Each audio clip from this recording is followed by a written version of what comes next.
everyone, and welcome to Indie Business Radio. I'm your host, Donna Maria, and you have arrived at the one place where we empower you to enjoy your life, build your business, and have your way. I want you guys to know that I'm going to be live at the Indie Cafe tonight at 10 o'clock p.m. This is the live Ustream broadcast where I get together with small business owners and we chat about all the challenges associated with managing a small business and a home at the same time. Go to indiebeauty.com to find out more information about how to log on at 10 o'clock p.m. Eastern tonight to join me at the Indie Cafe. Well, this afternoon I have an exciting surprise for you. One of my favorite small business experts is here with us this afternoon. His name is Andrew Sherman, and he is a world-recognized public speaker and adjunct professor at University of Maryland Smith School of Business, and he's been teaching there for over 20 years. He's also an attorney, a small business growth expert. He's done speaking and written, at least 20 books on the topic of small business strategy, business growth, and strategic planning. In 2002, Fortune magazine named him as one of the top 10 minds in the nation, and I love having him on the show. Andrew Sherman, welcome. Donna Marie, it's great to be here. I think you're hired as my new PR person. That was such a wonderful and warm intro. Thank you. Well, and I know I'm not the only one out there saying it. His new book, and he has several, but the brand new one, which is just wonderful. In fact, the cover says, Road Rules Rocks, and that's the name of the book. It's called Road Rules, Be the Truck, Not the Squirrel. Learn the 12 essential rules for navigating the road of life. And Andrew wrote this book recently, and it is just a fantastic guide for anyone who is interested in combining a successful business with a successful life. And we're going to cover some of the topics that he shares in this book and some of the specific essential rules. But first, Andrew, can you give us a little bit of background on how this book came about? Where did this truck and squirrel analogy come from? We can all relate to that in a real driving experience, of course, but how did it come to your mind in terms of a book? Well, Donna Maria, thank you for asking me that. It is a kind of a neat story, and I'm sure that the indie business listeners out there probably are thinking, they'll relate to the story because there's a real entrepreneurship piece to it.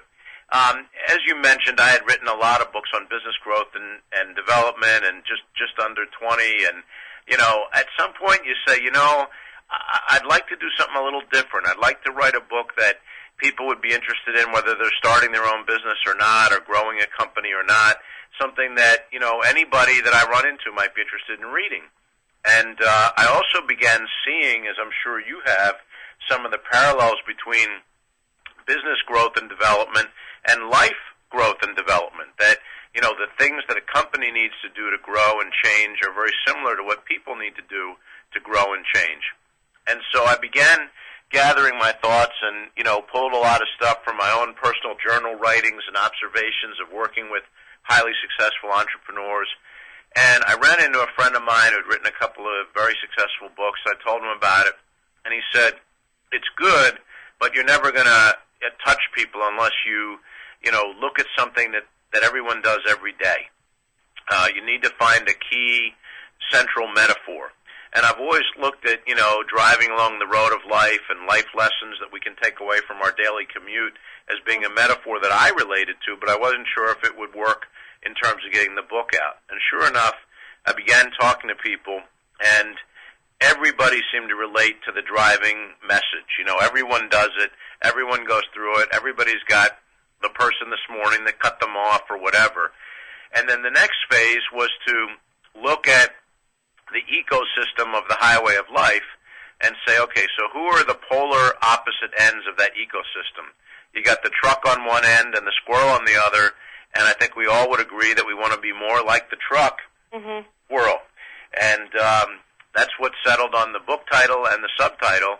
And, of course, Be the Truck, Not the Squirrel, which we'll talk about in a bit, is also the first road rule. So that's the sort of medium-length version of the story. If you want longer, I'm happy to dwell on it. Well, I do have a question. When you started sharing this title with people, did anybody think that it sounded kind of mean to want to be a truck?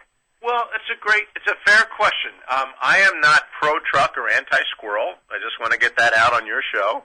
I am not encouraging people, since you've read most of the book, to drive over squirrels.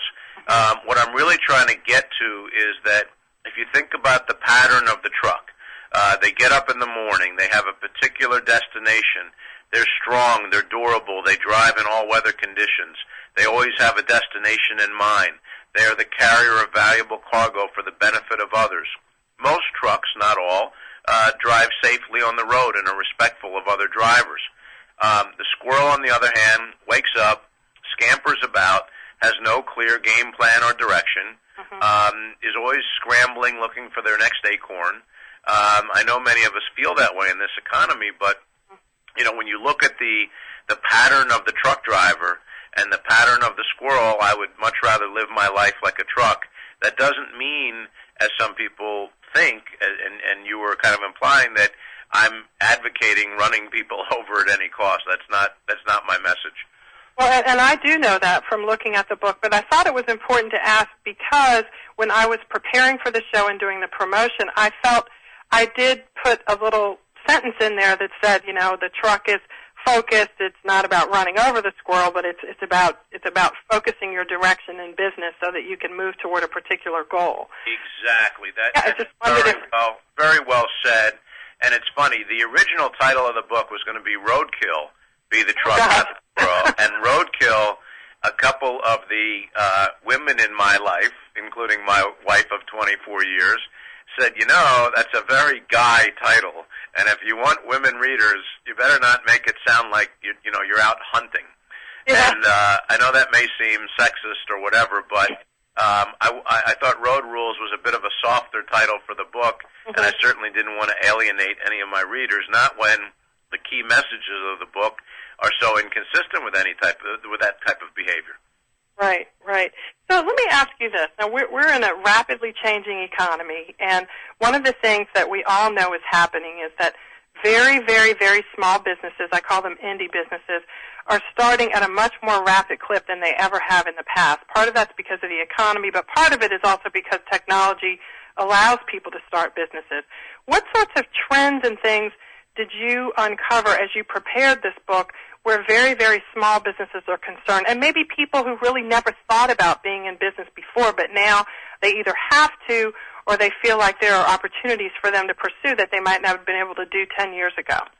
Well, it's a great question. I mean, I think these indie businesses are, first of all, as everyone knows, but let me repeat it for our listeners, a very critical component of our economy and are going to be a critical component of our economic recovery.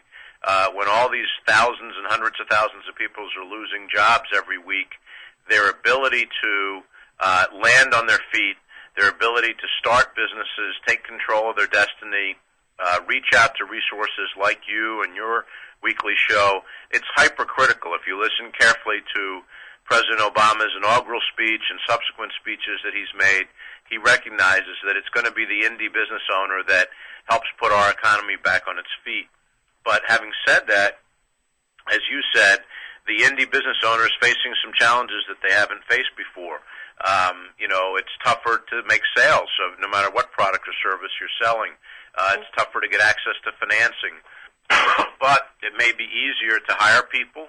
It's easier to energy costs and real estate costs are dropping. Labor costs are dropping. There's some great opportunities for indie business owners that are in the right mindset.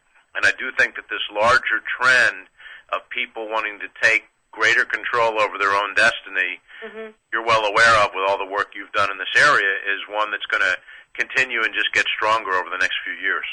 Yeah, I think that's definitely true. And so researching for your book, you actually managed to narrow down years and years of your experience. And I'll mention, too, Andrew is not just not that there's anything wrong with being a business expert, but he's also an attorney, and he has worked and spoken all over the world with businesses large and small about any issue you can name. Andrew's talked about it and addressed it or helped someone with it before. How on earth did you narrow it down to 12 road rules? Well, I got to tell you, I'm going to be very honest with you and your listeners. I had about 18 or 20 of them, and I've got a subsequent book coming out whenever I get to it, which is almost halfway done already, which will be Road Rules for Entrepreneurs, so road rules specific to entrepreneurs. As I mentioned at the outset, I wanted this book to be applicable to people in all, walks of life, no matter what they did in their day jobs. But it was hard. I had so much that I wanted to share, observations about life, that boiling it down to 12 and keeping the others out for the next book that were more aimed at indie business owners and growing companies was a really tough editing job. So those are the first 12. Think of them as more road rules coming, but those are certainly 12 that are near and dear to my heart. I also, I have teenagers. I always thought when I wrote this book that if I ever got hit by a bus, these are the thoughts I would want them to know, my observations about life. And so I tried to prioritize the first 12 around what are the most critical that I would want Matthew and Jennifer to be able to read and refer to if I wasn't around to remind them.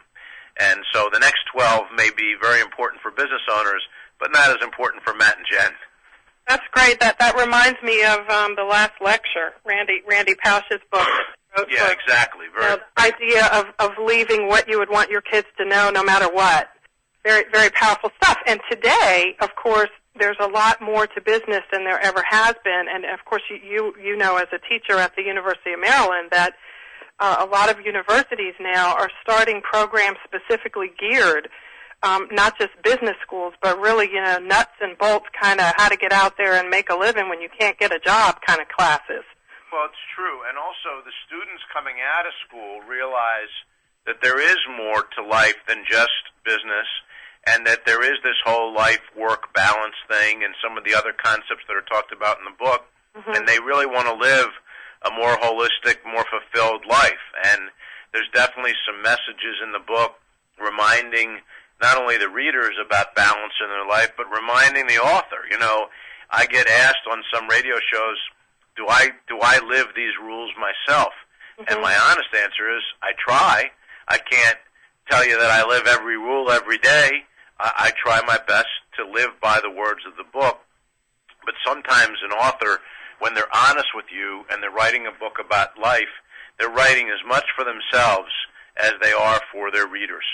And, there's times I'll pick up my own book and take a look at it and make sure that I'm following, those road rules myself.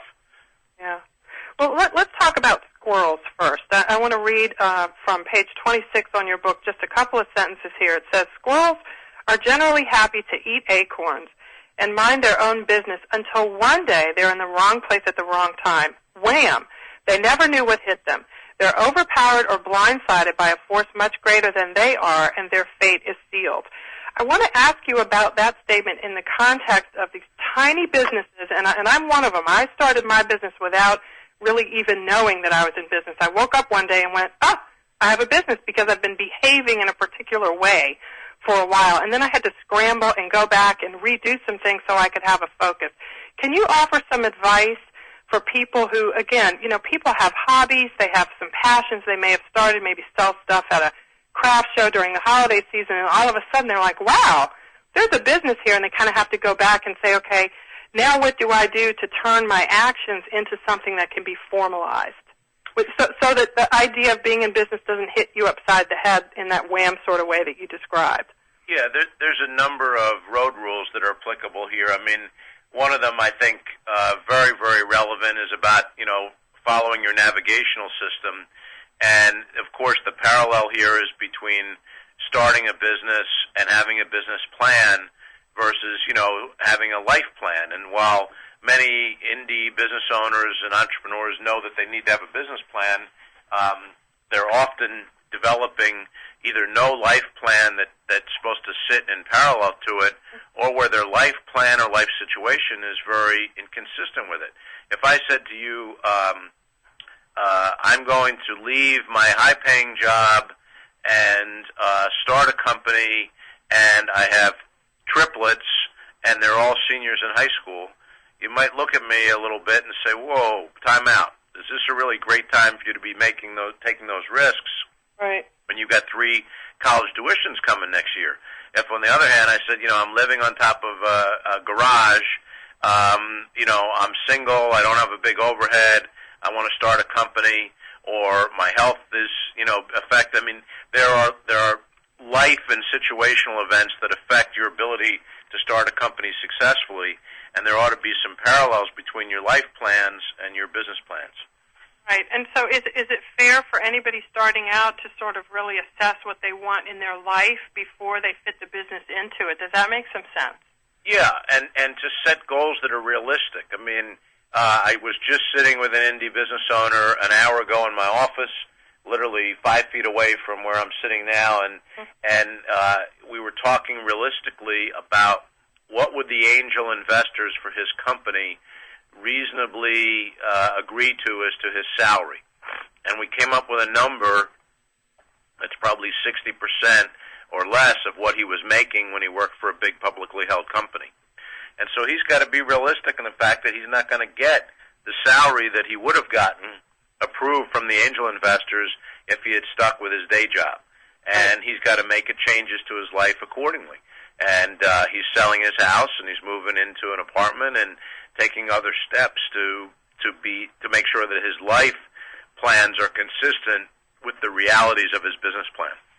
Right. Got to make those sacrifices first for that long-term payoff. And, of course, today, Andy, we've got so many people who it's almost like they can't really afford to plan in advance because, you know, the layoff is imminent or the pink slip is coming or there's panic around the office that it's going to happen. So when we come back, we're going to talk with Andy about some of his road rules that all of us can put to good use, even if you haven't really considered seriously starting a business before. This is a really good time to digest this information. So if you want to do it or you're in a position where you feel like you need to create some additional income on your own terms, you can use some of Andy's road rules to do that. This is Indie Business Radio. We'll be right back.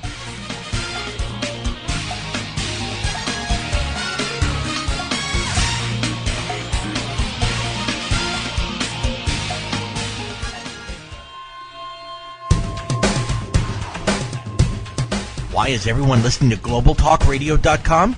Because it's the future of talk radio. Every day, more and more people are finding Internet radio as not just an alternative media, but as a replacement to traditional AM and FM broadcast stations. Internet radio offers a wider variety of programs, convenient on-demand listening that meets your schedule, and fewer commercial interruptions. And GlobalTalkRadio.com is already leading the way by matching this content with a highly targeted Internet audience. GlobalTalkRadio.com offers its listeners one of the widest programming varieties on the Internet, from business and finance to self-improvement, paranormal, health, literature, romance, politics, and more. There are also opportunities for prospective hosts who would like to host their own weekly or one-time talk shows. Want to learn more? Check us out at www.globaltalkradio.com and see the future of talk radio today.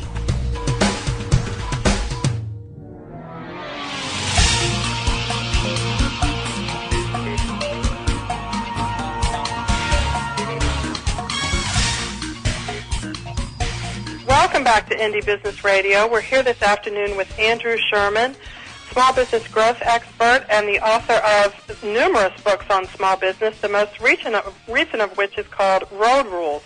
Be the truck, not the squirrel. Learn the 12 essential rules for navigating the road of life. And before we took our break, we were talking about the relevance of issues that are in your life and issues that are in your business and how important it is to combine them together as you do plan your business. So, Andrew, right now I want to cover some of the most important road rules that we have talked about before. And one of them that stands out to me, of course they all do, but one of them that stands out to me personally is being an all-weather driver. And this is all about being an all-weather driver. This is when you're in business, you got to cover the whole terrain. Can you talk with us a little bit about how important it is to be the all-weather driver, truck driver? Yeah, there's a lot of important sub-messages of this road rule. One of the most important ones, of course, is a great quote that I open the road rule with that talks about successful people in life are those who are willing to travel the road of life, not just on the sunny days when the road is flat and wide, but on the windy, rainy, icy, snowy days. And any of us, like I did, that grew up in a city that has four seasons, like Philadelphia did, you've got to learn to be an all-weather driver. You can't just be somebody who is willing to take risks and travel down the road of life when the travel conditions are the easiest to traverse. The The other key point from that chapter has to do with leadership. You know, there are many people probably I've met, and I know you have probably met, who you would hitch their wagon to only when things are good, but they wouldn't want to be somebody that you've got to work for or be working in a company that's owned by when conditions get rough as they are today. I think people's true mettle is being tested, and their leadership skills are being tested by the level of integrity that they show in running their indie business during these rough times. And people who are cutting corners with their employees or cutting corners with themselves or doing things that aren't honest, that's going to come back and catch up with them. So being an all-weather driver is not just about durability and skill sets. It's also about how you conduct yourself when the rainstorm comes, because we're certainly in the middle of it right now. We sure are. And you mentioned an interesting point about leadership being so important. And so many people today who are in a position of starting a business, Andrew, they've never been in a leadership position before in a formalized structural business sense. How do you help those kinds of people sort of actually acclimate themselves, because it has to be done almost immediately? How do you help people do that? It does. Well, the first thing I try and say is be yourself. I mean, don't be something you're not. Don't try and make up some new personality just because you're an indie business owner. Mm-hmm. No, people will see through that. People will see that you're really not comfortable in your own skin, or that you're trying to be somebody else. Now, that doesn't mean that you can't make certain adjustments and that you won't have new learning experiences as you become an indie business owner for the first time.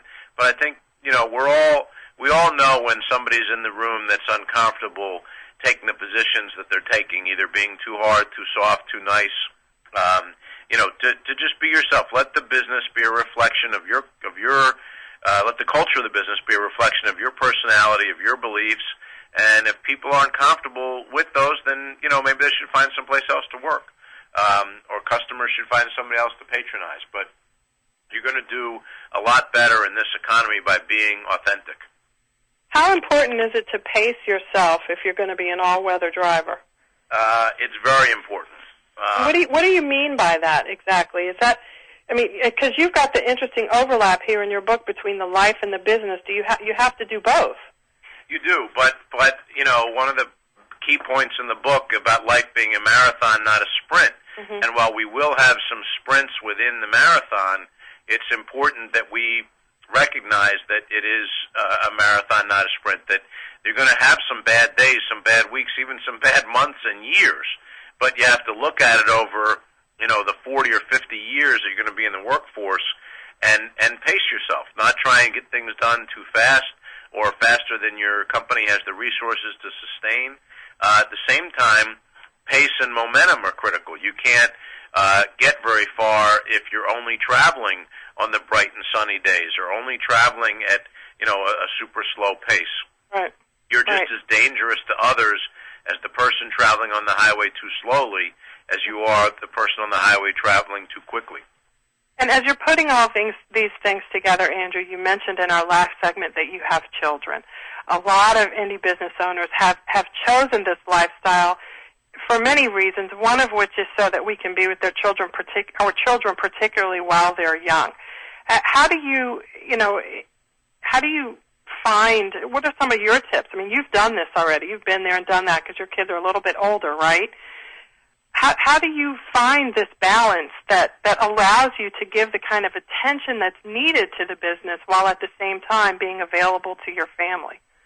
Well, if we're being honest, I don't know that I always did a great job. I think that in my burning desire to be a good provider to my family, I probably let the scale tip too far for quite a long time.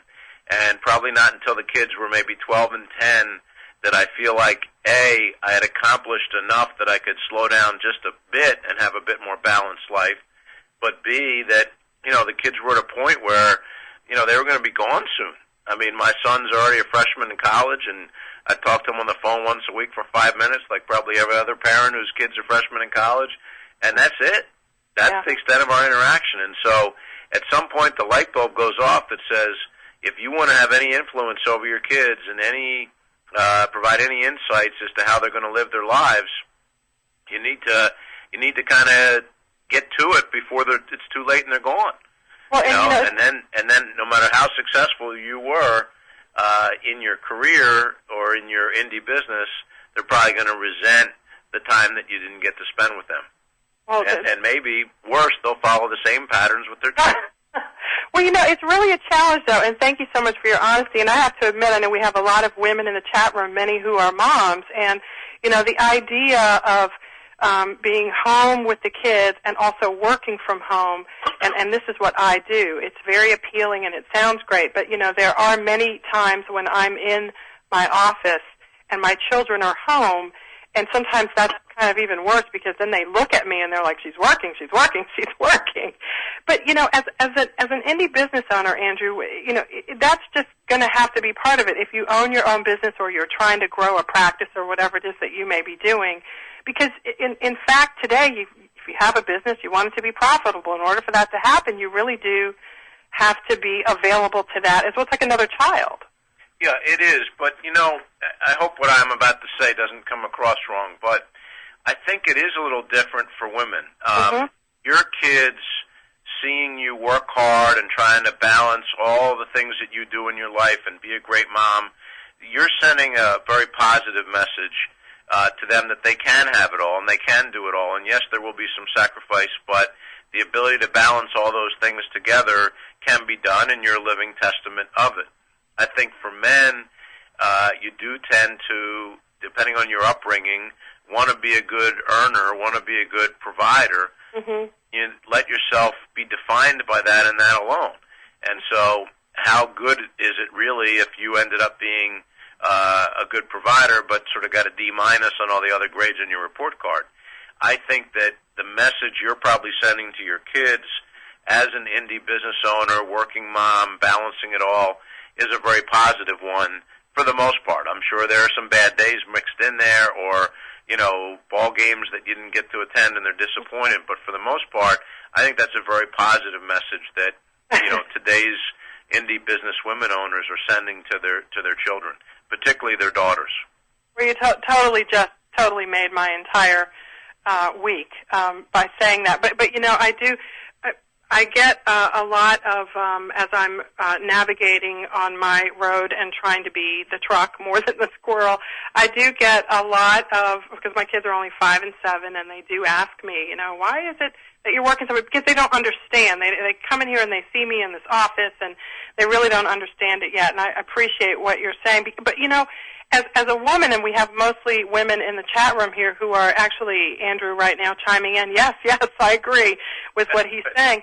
Today, in today's economy, it's almost like, of course, the Small Business Administration statistics show that women are starting businesses at twice the speed of the national average.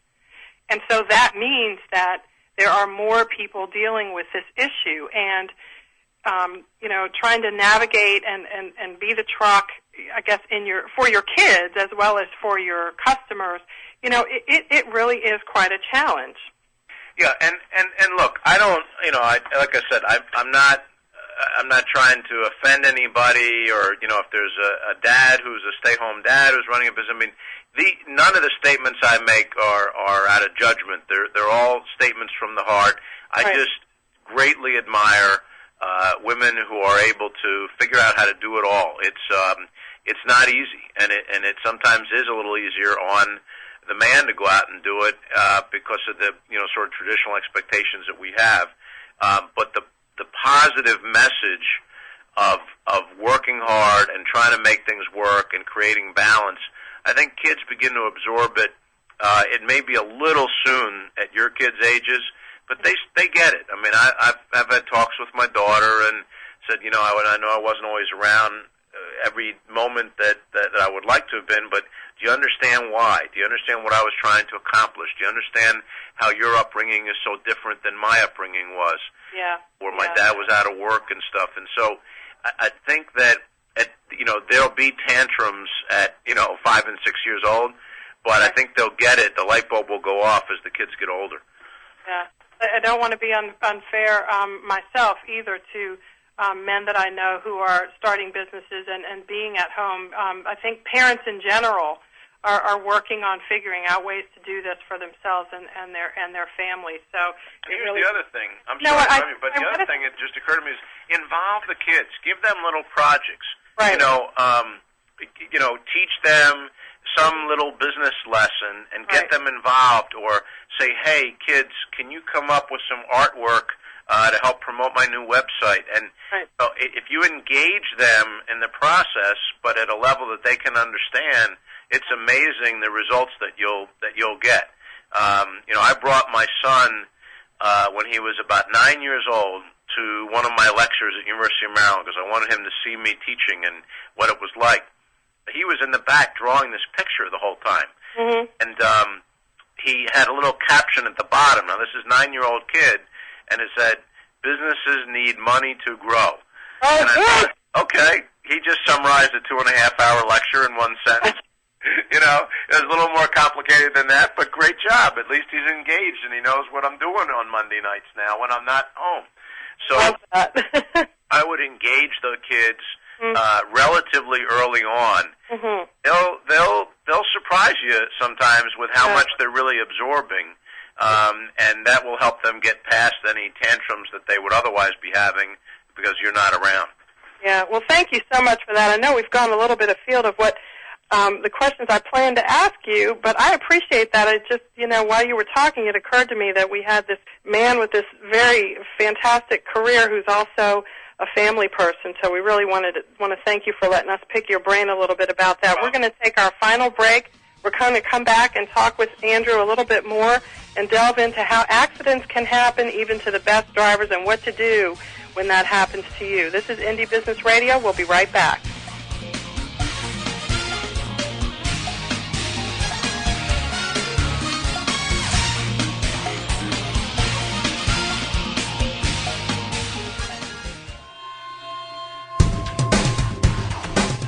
Want to stay on top of what's new in the radio industry? Sign up for a free subscription to the Future of Talk Radio, available exclusively to listeners of globaltalkradio.com, and find out what's new in the world of online radio.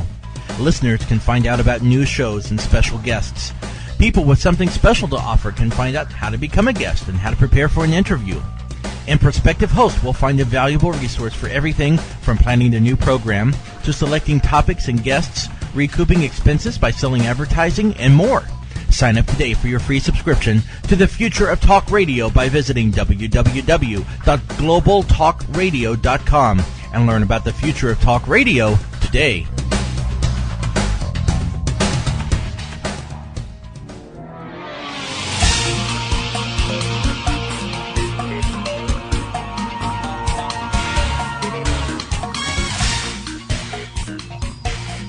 Welcome back to Indie Business Radio. We're here in our final segment with author and small business growth expert Andrew Sherman. And his book is, well, he's got many books, but the one we're talking about today is Road Rules, Be the Truck, Not the Squirrel. And these are 12 essential rules to help us navigate the road of life and of business. All this stuff is really, really essential for indie business owners. But for the last few minutes, we have been talking about work-life balance, which actually this book covers and embraces as well. And so Andrew's been sharing with us from some experiences that he's had as a business person who is also a family person. And we want to cover one of his road rules called Share the Road. So we can talk a little bit more about this work-life balance issue that has just lit up the chat room here. So Andrew, tell us a little bit about Chapter 2 and Sharing the Road. Sure. There's two aspects to this road rule that I want to get across to the indie business listeners and to all the other fans of Donna Maria, as I'm sure there are millions as we speak here. And that is, number one, the road does not belong to you alone. Just this morning on my way to work, and I'm sure many of you in the chat room would agree, 3 or 4 people cut me off. They were driving on the highway as if their destination on the road of life was all that mattered, to the exclusion of everyone else trying to get to their destination. And those are people under principles of karma where I think things will come back to them. We need to enter the road of life understanding that our destination is just as important as anybody else's out there. But the second aspect of this road rule is the one that I think addresses what we're talking about in the chat room and the balance, and that is you are not alone on this road.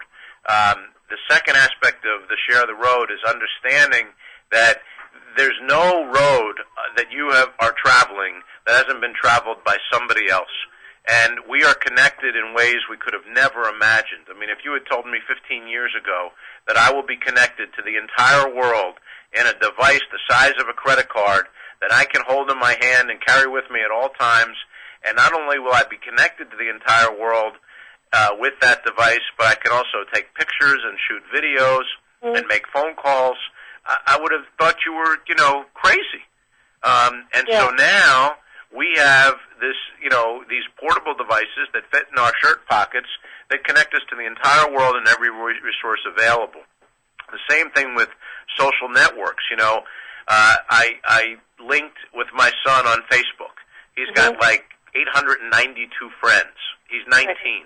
I said, Matt, when I was 19, if I had the landline phone numbers of 8 people, I was considered well connected. Right. And those were 8 people whose phones were still working, who had paid their bills and weren't in jail. Right. That was my network. Look at what you have available to you at 19. The ways you use that network, the ways you stay in touch with each other in life, that's going to be, that's going to help determine your success. And so not only does the road not belong to you, but also that you are not alone on this road is really very important aspects of that road rule.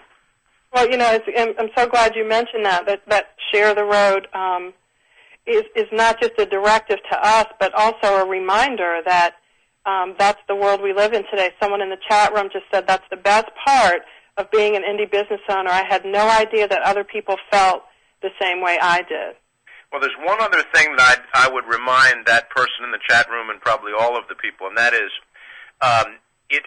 it's also a reminder of all of our obligations to play tour guide for each other. When you arrive at a particular destination, you have a moral obligation to look at the people behind you on the road that are scrambling to get to that same destination and be a mentor, a coach. I mean, Donna Maria, you, I know, believe in this part of the road rule because you're following it with your own conduct. You don't do this radio show to become a bazillionaire. You do this radio show to help others because you've already traveled the road that they have, and you're committed to now playing tour guide. And I respect you very much for that. And we all have that obligation to help others who are behind us on the highway of life get to the destination and travel the road that we've already traveled. Well, and I'm very fortunate to have people like you to share the road with me, so to speak, too. And by the way, for those of you who don't know, this is Andrew's 3rd time coming to be on this show, and every time I have asked him without hesitation, he has said yes. And so, just so you know, that again, an author of 20 books and speaking around the world has always willingly opened up his telephone line, his office door, and everything to meet with people, because as one of my friends said, you don't want to pull the ladder up behind you. No, you don't. In fact, it's your obligation to climb down the ladder and help some others get up there and enjoy the view. And I think as you get a little older in your life, you realize that you can get as much gratification helping others travel the road that you've traveled and play tour guide to them as you did when you originally traveled it. And all of us should look back and think about the mentors that we've had in our lives and kind of like the movie I saw for about the 5th time, pay it forward. Right. But that's what a piece of the road rule is designed to remind us all. Pay it forward. That's right. Well, let's talk a little bit about accidents and mistakes, Andrew, because this is one of your road rules as well. Accidents can happen even to the best drivers. One of the things that I see and I'm talking about myself sometimes too, it's so scary to be the end of the road, so to speak, for an indie business. You are it. The buck stops with you, and sometimes it's terrifying to be able to make a mistake or to have an accident because you don't have another driver. Your budget doesn't allow you maybe to hire someone, or if it is, it's not someone who's full-time. And, it ends with you. So give us some encouragement from your experience on how we can kind of, move past the fear that stops us from moving forward because we're afraid of the accidents that can happen. Yeah, I mean, some of the road rules are based on books that I've read over my lifetime that have touched me in very positive ways. And this particular road rule is based a little bit loosely on Rabbi Harold Kushner's book, When Bad Things Happen to Good People. And my message in this road rule is that no matter how good of a driver you are, no matter how carefully you are putting your turning signal on before changing lanes, everything right, never gotten a speeding ticket, never gotten in an accident, your chances of a collision are still there. And if you're going to live your life trying to avoid accidents, then you're not really living your life at all. Accidents are a part of life. Accidents are where the great learning happens, and we can't be fearful of making mistakes, or we'll end up, being paralyzed. I'm reminded of the NASCAR driver that, was running around the track at 180 miles an hour and crashes the car and somehow miraculously climbs out of it, dusts himself off, and next week he's back on the road, circling around at these high speeds. And we have to kind of, when we do have an accident, and hopefully it's not fatal, we dust ourselves off, we get our car repairs, and we get back on the road of life. That's where the learning occurs. And there's certain things that you'll be able to control, and there'll be certain things you can't control. When that guy rear-ends you who wasn't paying attention, even though you were doing everything right, you've still been in a collision, and you still could be injured, and yet you did everything perfectly fine. And that's where, the parallel to the Kushner book comes up. Right. And just consider, even people who've been in business for a very short period of time can see, the benefits of sort of looking past those fears and moving beyond them. And it doesn't take that long to sort of start to get that momentum going, just like the truck, right, Andrew? Exactly. And another thing for your listeners to recognize, I don't know if they're familiar with the term serial entrepreneurs. Yeah. Serial entrepreneurs are people that just continue to start businesses, indie businesses, over and over and over again. And some of them succeed and some of them fail. Some of my clients over the years that have been wildly successful, it wasn't their first venture or their second or even their third when they were wildly successful. It sometimes takes a bunch of tries before you hit the home run out of the park. Well, let me ask you this, too, on that line of serial entrepreneur. Tell me what you think. Is there a new kind of serial entrepreneur, Andrew, that I don't know if we've ever really seen a whole lot of before, and that is somebody who starts a business and there's a core for the business, and then they are able to branch out. Like one woman in the chat room now, she teaches people how to make beautifully designed and artistic soap. She's got a graphics design background. She's very talented in that area. And she uses that talent to teach people how to make soap.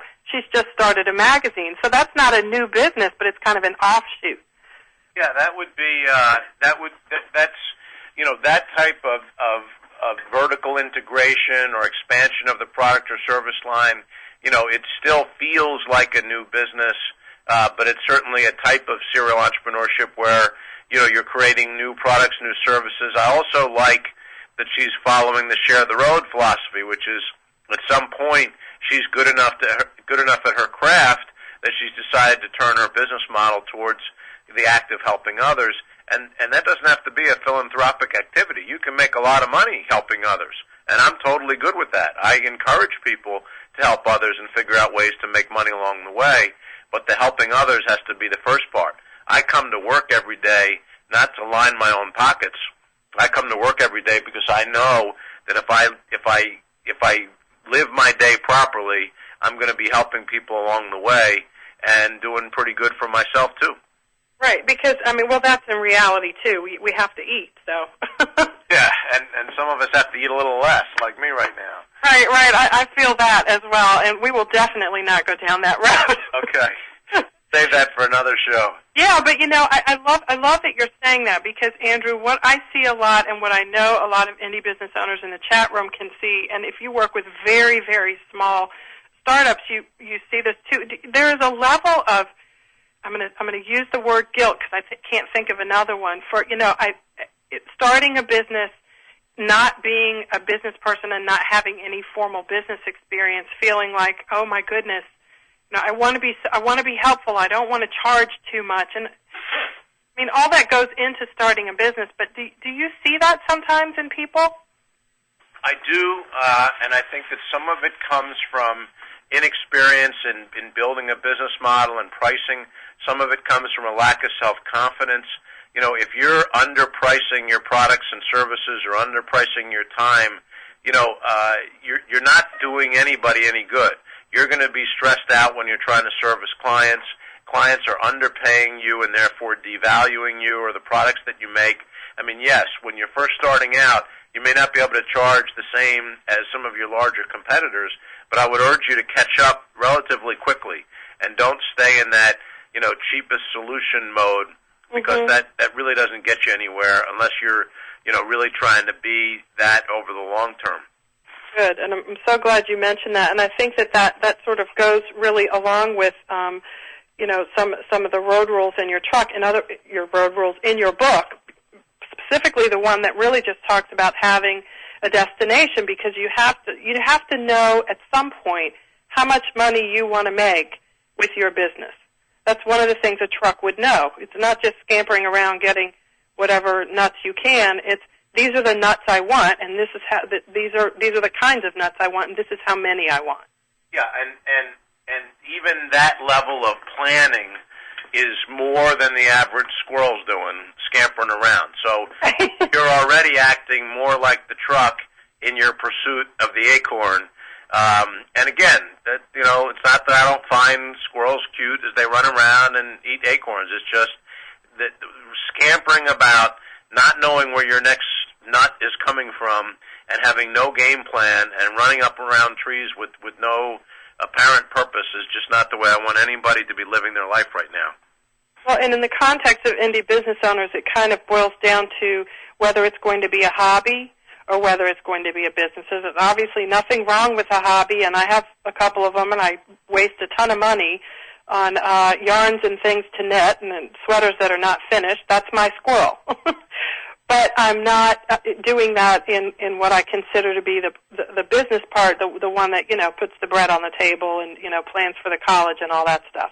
Yeah, or today there may be a hybrid approach because so many of us do need to augment our income in some way, because of job cuts or pay cuts or whatever, and so the hobby does become a business, right, but it's not designed to be a full income replacement, just a partial income replacement, and now you have to get serious about finishing that sweater because a customer's waiting for it. Yeah, and doesn't that happens? Are you seeing that happening a whole lot more now? That is that people are almost in a position where they've got to look at that hobby in another light. That's right. And if you're lucky enough to have a talent that people want, and you can augment your income with that talent doing something you truly enjoy, then I would urge you to do it, because that's gonna be a lot more fun than drawing the night shift as a security guard if you can figure out a way to augment your income with something you truly enjoy doing. And it doesn't have to be, you know, knitting or a craft. It could even be, you know, somebody who just enjoys gardening, and they're going to take on gardening for a couple of houses around the neighborhood, or for homes where the owners of the homes are too old now to do their own gardening. I mean, it could be almost anything. And, well, for those of you who are interested in gardening, by the way, check out Friday, February 20th issue of USA Today in a money section. The bottom of the first page talks about how the gardening industry, the people that sell seeds, it's gone up 40% because everybody wants to grow their own food now because it's so expensive in the grocery store. So there's a new business for anybody who is who's an avid gardener and can get their hands on some seeds. So we're talking with Andrew Sherman, the author of Road Rules, Be the Truck, Not the Squirrel. And you know what? There was another road rule here that I wanted to cover as we close things out, and that has to do with your clear windshield. Happiness is a clear windshield. Share a little bit about that. Well, it's a very personal road rule to me. I was born with limited vision. I only can see out of one eye, and I've always had a very strong feeling that if you have the ability to create clarity in your vision in your life, then you have the obligation to do so. It used to make me very angry to see people get on the highway in a snowstorm and having built just this little peephole for themselves and letting Mother Nature do the rest of their clearing. If you're lucky enough to be the car behind that guy, you'll know what I mean. And, you know, we need to take the time and the effort to give ourselves the most clarity of vision in our lives and in our businesses that we can. And that means taking the extra time to wipe the muck off, to run the defogger before you start driving, to clear the ice and snow from your windshield of life, to understand what resources and what effort it will take to give you that clarity of vision. It's very important. It's a gift that most people have and they don't take advantage of. And for those of us that don't have that gift, believe me, we do everything in our power to maximize the vision that we can get. This is such a wonderful resource. Road Rules. I encourage you to go to www.bethetruck.com and learn a little bit more about Andrew and his work and pick up a copy of Road Rules. There's a link that you can click through there. Andrew, are there any other websites we can go to learn more about you and your work? Well, I'm a partner here at Jones Day, the law firm. There's a page on me at jonesday.com. BeTheTruck.com has all the information on the book and a link to the Amazon site, but the book can be bought at Amazon, Barnes & Noble, Borders, all the online booksellers. The book's really doing quite well, and I just appreciate so much all the support that people have been giving to it and the little stories that they've shared with me about how the book helped them in some way. And just once again, always great to be on the show with you, Donna Maria.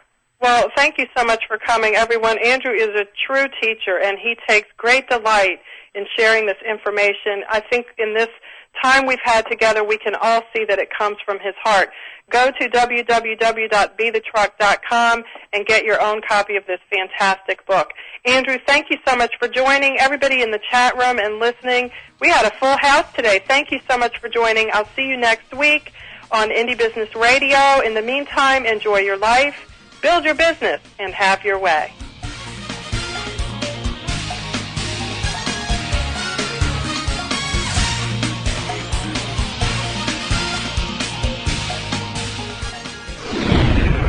You're listening to GlobalTalkRadio.com.